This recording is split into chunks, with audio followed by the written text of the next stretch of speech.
तो electric flux हम लोग बेटे डिफाइन कर चुके हैं, उससे रिलेटेड प्रॉब्लम स्टार्ट किए हुए हैं। क्या है फ्लक्स का formula? Phi equal to E dot A. ध्यान देने की बात क्या है कि ये दोनों वेक्टर क्वांटिटी है फ्लक्स, लेकिन स्केलर क्वांटिटी है। फ्लक्स किस तरह की क्वांटिटी है? स्केलर क्वांटिटी है। तो डिफरेंट सरफेस के कारण फ्लक्स निकालते हैं, पूछता है नेट फ्लक्स, तो सारे को सिंपली ऐड करना है, क्योंकि डॉट प्रोडक्ट है ना, डॉट प्रोडक्ट। तो लेफ्ट हैंड साइड की क्वांटिटी किस तरह की हो जाएगी? Scalar quantity. तो सिंपल अलजेब्रिक एडिशन कर देंगे, राइट। और ध्यान क्या देना है हमेशा कि इलेक्ट्रिक फील्ड और एरिया वेक्टर दोनों के बीच का एंगल को ध्यान देना है। दोनों के बीच को एंगल को पहले सोचना है क्या एंगल है, और उसके बाद तभी फ्लक्स बताएंगे। जैसे अब थर्ड प्रॉब्लम, जैसे मान लो फॉर एग्जाम्पल, जैसे यही अपना 2 डायमेंशन शेप है, ठीक है, इसको ड्रॉ कर दिए। इसका एरिया वेक्टर का डायरेक्शन यही हो जाएगा, राइट। ड्रॉ कर दीजिए सेंटर से area vector. What is the value? यदि रेडियस इसका r रहेगा तो area vector pi are square हो जाएगा, और direction perpendicular to the surface. ये भी हो सकता है, ये भी हो सकता है, क्योंकि 2 डायमेंशनल शेप है। इलेक्ट्रिक फील्ड मान लीजिए आपको इस तरह से दिया हुआ, नीचे से भेजते हुए थीटा एंगल बनाता है, हॉरिजॉन्टल से थीटा एंगल बना रहा है, तो ये दिया हुआ है। ये थीटा एंगल मान लीजिए 30 डिग्री दिया हुआ है। इलेक्ट्रिक फील्ड हॉरिजॉन्टल से 30 डिग्री एंगल बना रहा है। What is the flux? Flux क्या होगा इसका? निकालो बेटे। क्वेश्चन क्लियर हो गया? दैट सरफेस ये दिया हुआ है, इलेक्ट्रिक फील्ड इधर नीचे से क्रॉस करते हुए ऊपर हॉरिजॉन्टल से 30 डिग्री बना रहा है। What is the flux? Radius R है। हाँ, रेडियस आर है, radius R. E pi are square root 3/2। ई ध्यान देना है, एंगल सोचना है, एंगल के बारे में सोचना है।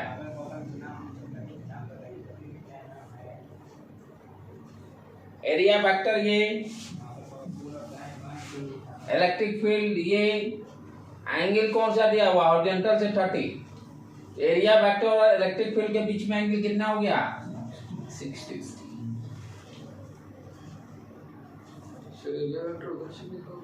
क्यों? ये देखो,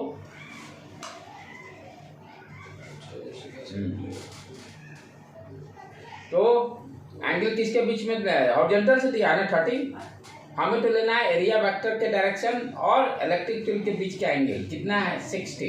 तो ई pi are square by half. तो फ्लाइंग क्या हो जाएगा? ई डॉट ए, पहले लिख दो, फॉर्मूला कभी नहीं छोड़ने का, फिजिक्स में स्टेप नहीं छोड़ना है। तो ई ए कॉस थीटा, थीटा कितना हो गया? 60। कॉस 60 1/2 और साइन 30 1/2, कॉस 60 1/2। अब एरिया का वैल्यू रख देते हैं, पाई आर स्क्वायर 1/2। तो इस तरह के क्वेश्चंस आएंगे निट में।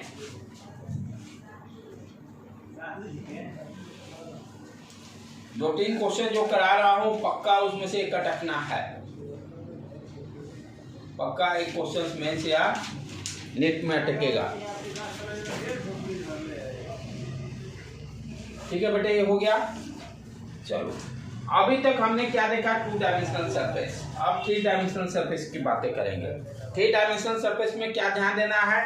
हम लोग एरिया वेक्टर के डायरेक्शन हमेशा सरफेस के परपेंडिकुलर और आउटवर्ड डायरेक्शन में, सरफेस के परपेंडिकुलर और आउटवर्ड डायरेक्शन में। अभी तक 2 डायमेंशन में दोनों ऑप्शंस ओपन थे, आउटवर्ड और इनवर्ड, लेकिन 3 डायमेंशन शेप में सरफेस के हमेशा आउटवर्ड डायरेक्शन में रहेगा। अब जो भी प्रॉब्लम करेंगे 3 डायमेंशनल शेप का,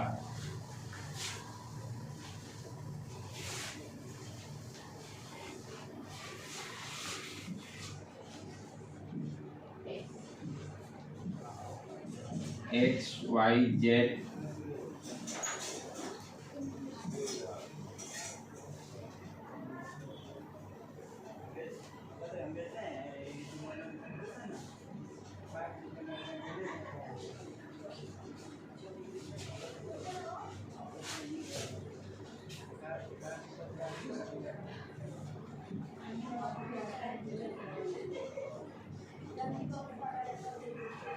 थ्री डायमेंशनल शेप। थोड़ा सा इसको डायग्राम और अच्छी तरह से बना रहा हूँ।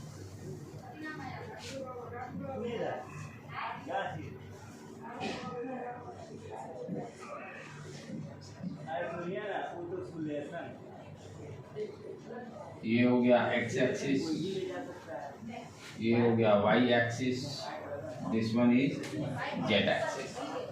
ठीक है बेटे, ए क्यूब दिया हुआ है, सारा साइड्स ए, और इलेक्ट्रिक फील्ड का डायरेक्शन दिया हुआ है, इनफॉर्म इलेक्ट्रिक फील्ड है, इनफॉर्म इलेक्ट्रिक फील्ड है, राइट। ई इक्वल टू दिया हुआ है vector E equal to E naught X cap, E naught X cap, it means electric field X direction में है। Find the electric flux by surface one, जैसे ये book रख लो, यदि क्यूब यदि अंडरस्टैंड कर ले तो है तो नहीं, राइट।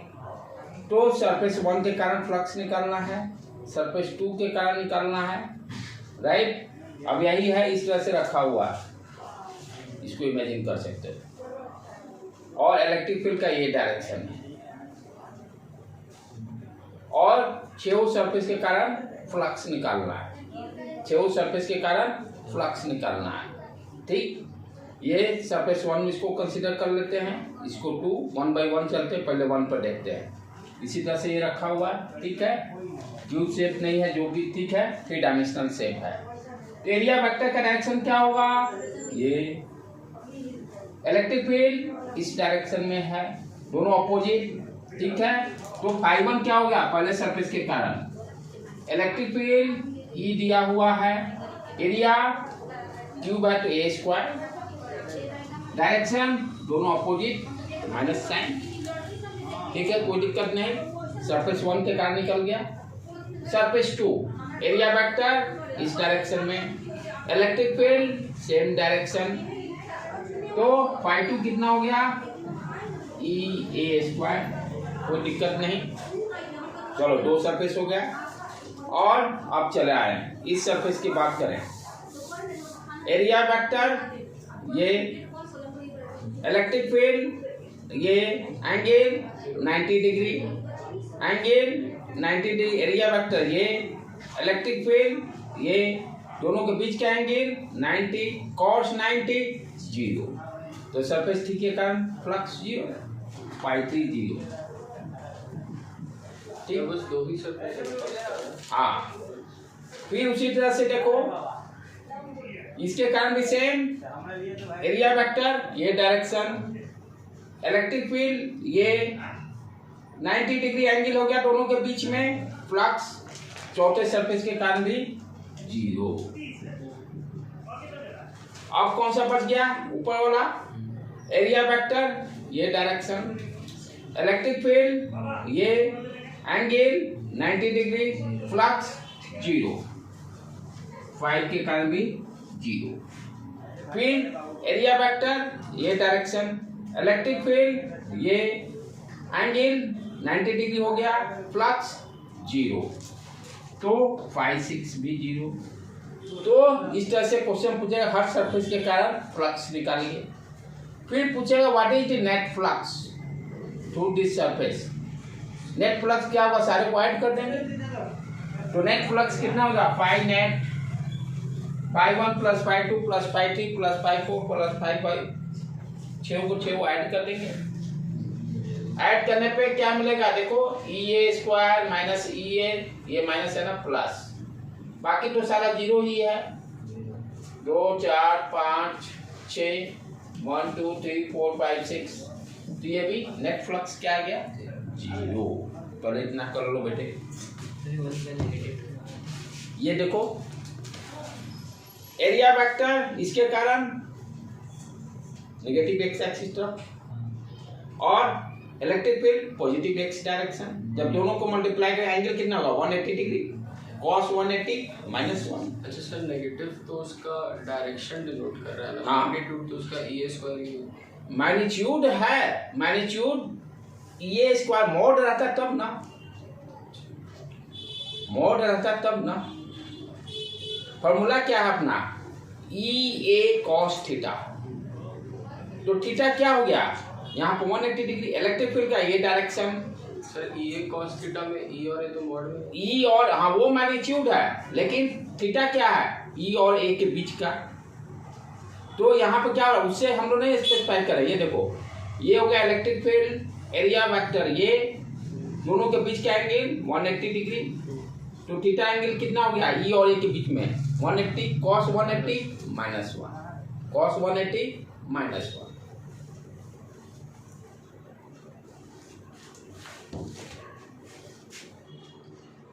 नेट फ्लक्स क्या गया 0। तो कोई भी क्लोज सरफेस होगा, क्लोज सरफेस के कारण नेट फ्लक्स ऑलवेज ऑलवेज 0, बशर्ते अंदर में कोई चार्ज नहीं हो। यदि कोई भी क्लोज सरफेस है, उस क्लोज सरफेस के अंदर में यदि कोई चार्ज नहीं है तो नेट फ्लक्स क्या होगा 0। समझिए अब क्या निकला इसका, any close surface net flux is 0 if there is no any charge placed inside the surface। कोई भी यदि चार्ज नहीं रखा होगा तब नेट फ्लक्स क्या होगा, 3 डायमेंशनल शेप के कारण ऑलवेज 0। कोई भी शेप हो, क्यूब हो, क्यूबॉइड हो, आपका स्फीयर हो, सारे के केस में नेट फ्लक्स क्या होगा 0, बशर्ते जब तक कोई चार्ज अंदर नहीं रखा हुआ हो। राइट बेटे।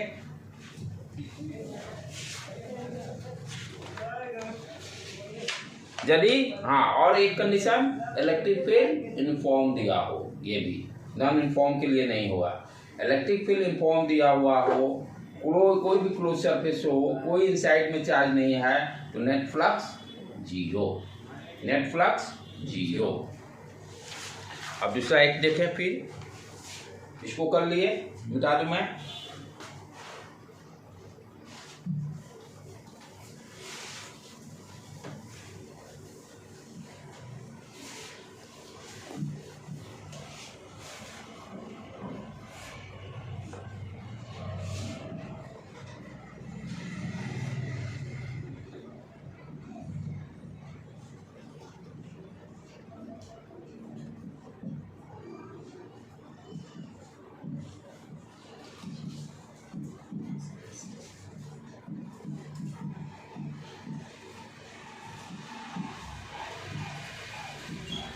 सिलेंडर दिया हुआ है, ये अपने पल्ले सिलेंडर भी है, यही है।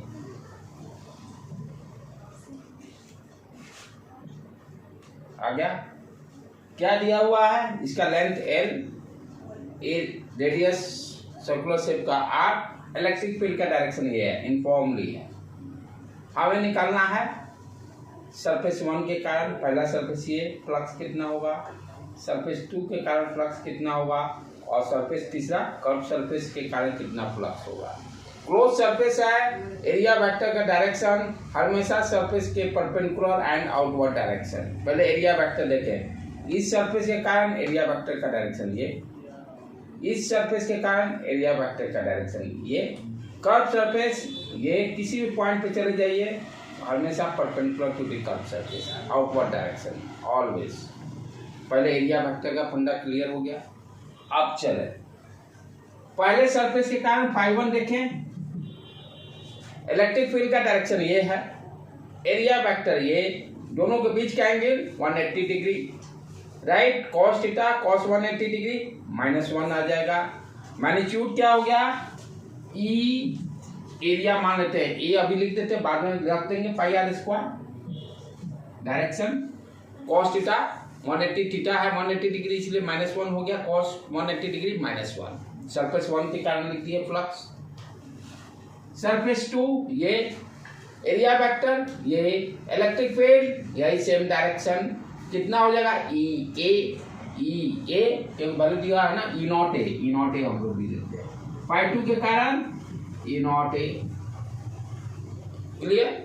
कर्व सरफेस के कारण देखो एरिया वेक्टर का डायरेक्शन ये, इलेक्ट्रिक फील्ड ये 90 डिग्री एंगल हो गया तो कर्व सरफेस किसी पॉइंट पर, अब यहाँ पे चले जाओ इसके परपेंडिकुलर ये होगा, इलेक्ट्रिक फील्ड इसके टैंजेंट में हो गया, कर्व सरफेस के एंगल 90 डिग्री, तो कर्व सरफेस के कारण क्या हो गया, फ्लक्स जीरो, क्योंकि ई और ए के बीच में एंगल कितना बन रहा है 90 डिग्री, तो फ्लक्स फाई 3 कर्व सरफेस के कारण जीरो। क्लियर हो गया कॉन्सेप्ट। और नेट फ्लक्स क्या हो जाएगा, तीनों का सम यहाँ भी देखेंगे तो जीरो आ जाएगा, क्योंकि क्लोज सरफेस है, अंदर में इनफॉर्म इलेक्ट्रिक फील्ड है, कोई चार्ज नहीं रखा हुआ है, इसलिए फाई नेट क्या हो गया, जीरो। फाई नेट क्या हो गया, जीरो।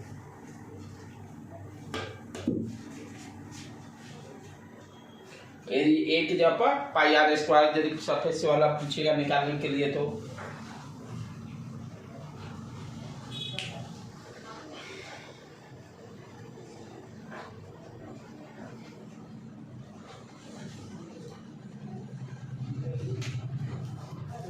हो गया बेटे।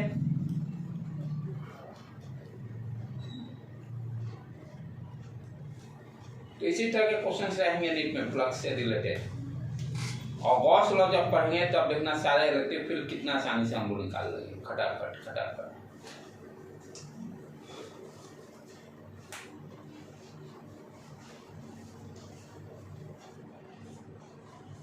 चले मिटाऊं मैं। नेक्स्ट प्रॉब्लम एनसीईआरटी में भी दिया हुआ है,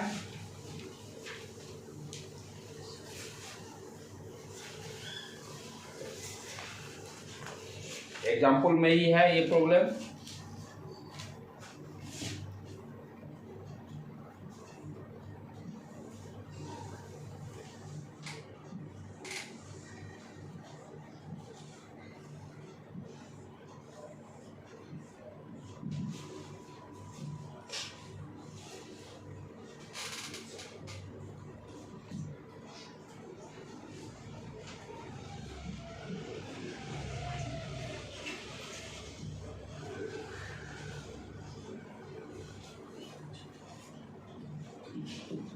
एक्स वाई जेड, ठीक है। क्यूब दिया हुआ बेटे, राइट, सारे का साइड ए, ये डिस्टेंस दिया हुआ है ए है ऑरिजिन से, क्यूब जो है एक्स एक्सिस पर ए डिस्टेंस पे रखा हुआ है, क्यूब जो है एक्स एक्सिस पर ऑरिजिन से ए डिस्टेंस पर रखा हुआ है। पहला फेस उसका क्या पड़ा, ये ऑरिजिन से ए डिस्टेंस पर फर्स्ट सरफेस। इलेक्ट्रिक फील्ड क्या दिया हुआ है यहाँ पर, इलेक्ट्रिक फील्ड आपका equal to E naught into X I cap, यानी इलेक्ट्रिक फील्ड ई नॉट क्या है, एक्स वेरिएबल से मल्टीप्लाई है। सर ये क्यूब एक्जेक्ट प्लेन में लाई कर रहा है, थोड़ा ये बेस जो है एक्स जेड प्लेन में और हाइट जो है वाई जेड। बेस जो है एक्स जेड प्लेन में, इलेक्ट्रिक फील्ड यहाँ हम क्या देख रहे हैं, कांस्टेंट नहीं है, ई नॉट इंटू एक्स है, ई नॉट इंटू एक्स, ठीक है बेटे। यहाँ पर इलेक्ट्रिक फील्ड वेरिएबल है, लेकिन इनफॉर्मली है, रैंडम वेरिएबल नहीं, इनफॉर्मली है लेकिन वेरिएबल है, एक्स पर डिपेंड कर रहा है।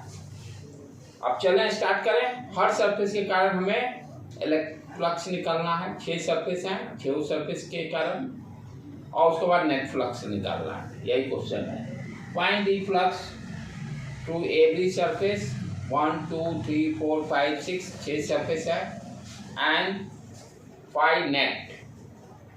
Find the flux to surface 1 2 3 4 5 6।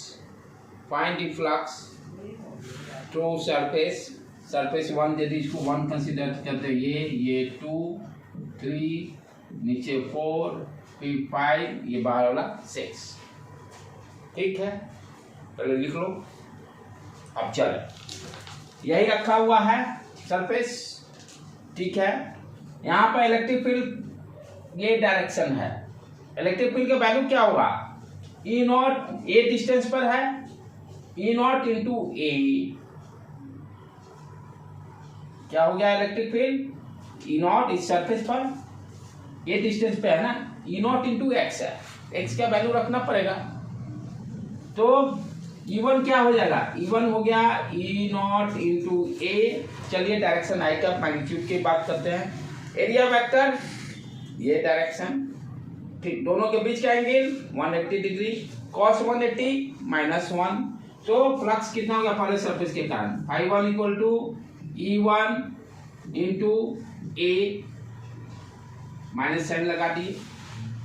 E1 कितना है, ई नॉट ए, एरिया कितना है a square minus sign, what you are getting minus a q, minus a q पहले सरफेस के कारण निकल गया। दूसरा सरफेस इसकी बात करें, इलेक्ट्रिक फील्ड क्या होगा, ए और ये ए 2a हो जाएगा, इलेक्ट्रिक फील्ड कितना हो जाएगा दूसरे सरफेस के लिए, E2 ई नॉट इंटू 2a, ई नॉट इंटू 2a, ये हो गया a और ये डिस्टेंस a, ये थिकनेस को बड़ा कर लो 2a, तो E naught into 2a, i cap x direction में है। फ्लक्स कितना हो गया, यहाँ भी 1, यहाँ दोनों same direction, electric field area vector दोनों same direction, cos theta 0 cos 0 1। तो φ2 कितना हो गया, φ2 ई नॉट ए क्यूब लिख सकते हैं, कोई दिक्कत नहीं। तो एक मिनट 2a यही मिस्टेक होता है, 2 ई नॉट ए क्यूब।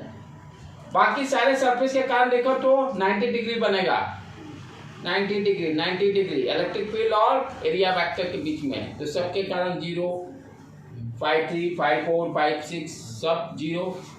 नेट फ्लक्स अब क्या हो जाएगा, फाई नेट φ1 प्लस φ2, और बाकी के कारण तो 0 ही हो जा रहा है, बाकी के कारण 0 ही हो जा रहा है।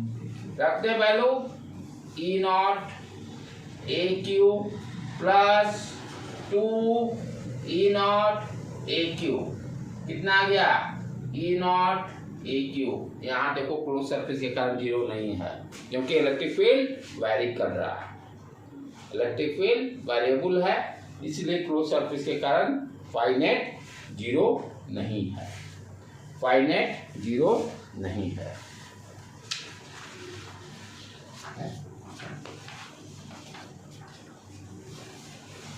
ठीक है बेटे, तो अभी तक जितने हम लोग क्वेश्चन किए 3 डायमेंशन में, क्या देखे, इलेक्ट्रिक फ्लक्स निकाले, अंदर में कोई चार्ज नहीं है, अंदर में कोई चार्ज नहीं है। अब मैं करने क्या जा रहा हूं कि एक स्फीयर कंसीडर करूंगा और उसके सेंटर पे चार्ज रख के देखता हूं क्या हो रहा है फ्लक्स। क्या करने जा रहे हैं कि कंसीडर द स्फीयर, क्योंकि 3 डायमेंशन है, सर्किल ले नहीं सकते हैं, सर्किल लेंगे तो 2 डायमेंशन बनेगा, ठीक है। तो वी कंसीडर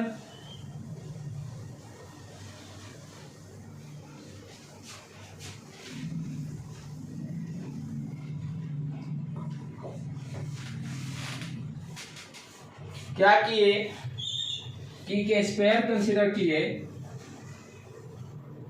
जिसका कि रेडियस r है,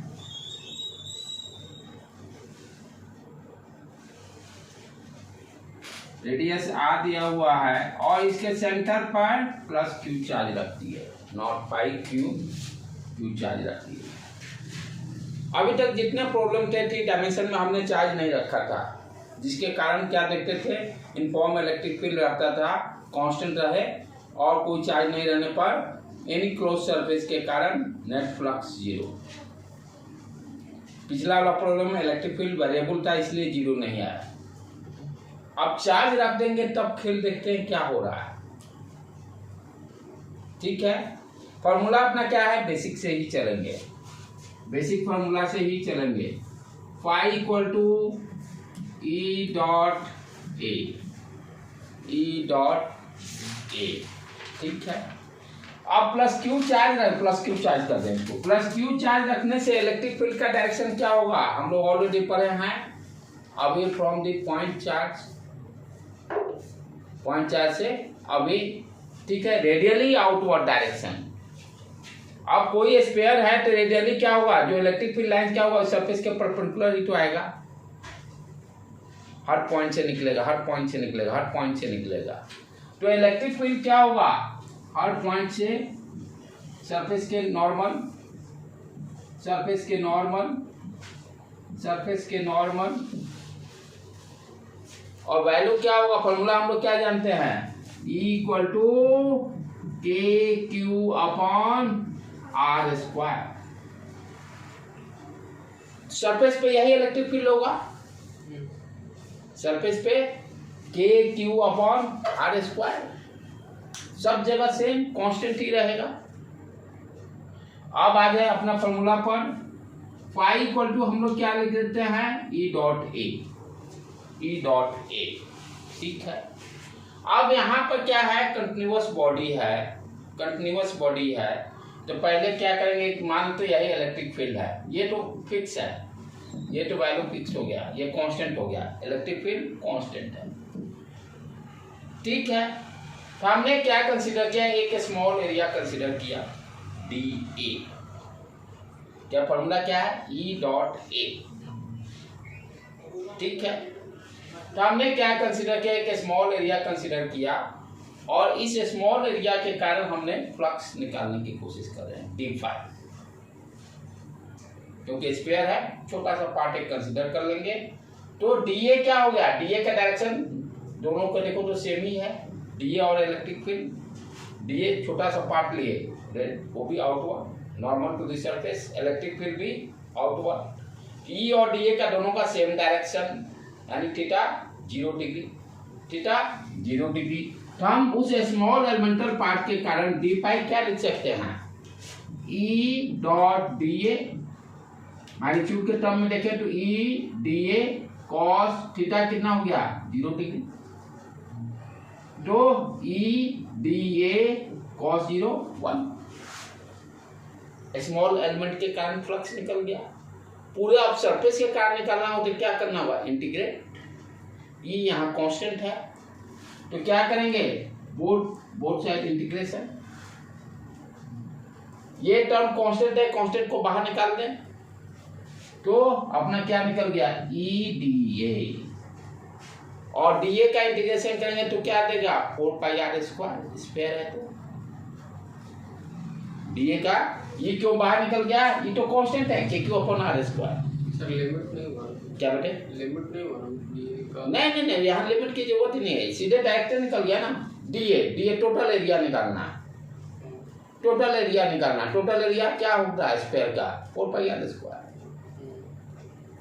4 पाई आर स्क्वायर, जहाँ जरूरत पड़ेगा वहां करेंगे, पाई स्क्वायर का इंटीग्रेशन होगा, नहीं कोई जरूरत नहीं है, ये क्या हो गया, dA means total area of the sphere, total area of the sphere का एरिया 4 पाई आर स्क्वायर, तो we can write here E into 4 pi are square, E का वैल्यू रख दे, कितना आ जाएगा, that will be equal to k q upon r square 4 pi r square, r उड़ गया, k का भी वैल्यू हम जानते हैं फ्री स्पेस के लिए 1/4 पाई एप्सिलॉन नॉट होता है, उसको भी वैल्यू को रखते हैं, व्हाट यू आर गेटिंग, तो ये तो r कट गया, तो 4 पाई q, k का वैल्यू रख दिए 4 पाई एप्सिलॉन नॉट, 4 पाई उड़ गया, क्या आ गया finally, q upon epsilon not. हमने क्या देखा, this formula is very important and foundation of your Gauss law, यहीं से गॉस लॉ का फाउंडेशन स्टार्ट होता है। क्या है गॉस, कोई भी क्लोज सरफेस के अंदर यदि हम चार्ज रखते हैं तो what is the flux, q internal upon epsilon not, क्या है, charge inside the surface divided by epsilon not, यदि कोई भी क्लोज सरफेस है, यही गॉस लॉ, अगला नेक्स्ट लेक्चर में उसको डिटेल से पढ़ेंगे। नहीं, फाउंडेशन यहीं से स्टार्ट होता है। कैसे गॉस लॉ का एंट्री आया? गॉस लॉ का एंट्री कैसे आया? जब कोई भी क्लोज सरफेस के अंदर चार्ज रखते हैं तो जो फॉर्मूला हमें क्या फ्लक्स आ रहा है, phi equal to Q internal upon epsilon naught. तो गॉस लॉ का यही मेरा फॉर्मूला क्या आ गया,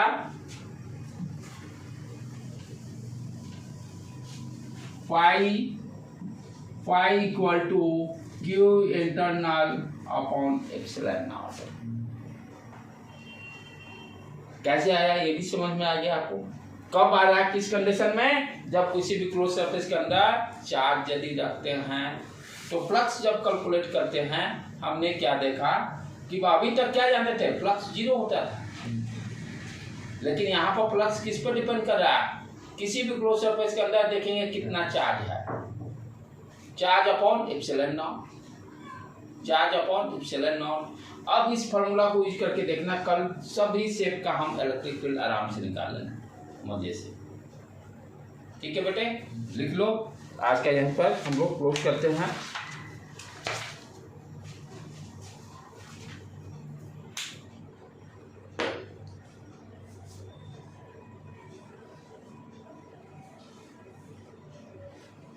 तो क्लोज सरफेस के कारण यदि कोई चार्ज नहीं रहेगा, यूनिफॉर्म इलेक्ट्रिक फील्ड रहेगा, तो फ्लक्स, नेट फ्लक्स जीरो। जब कोई चार्ज आ जाएगा तो Q internal upon epsilon not हो जाएगा flux, Q internal upon epsilon not. ठीक है बेटे।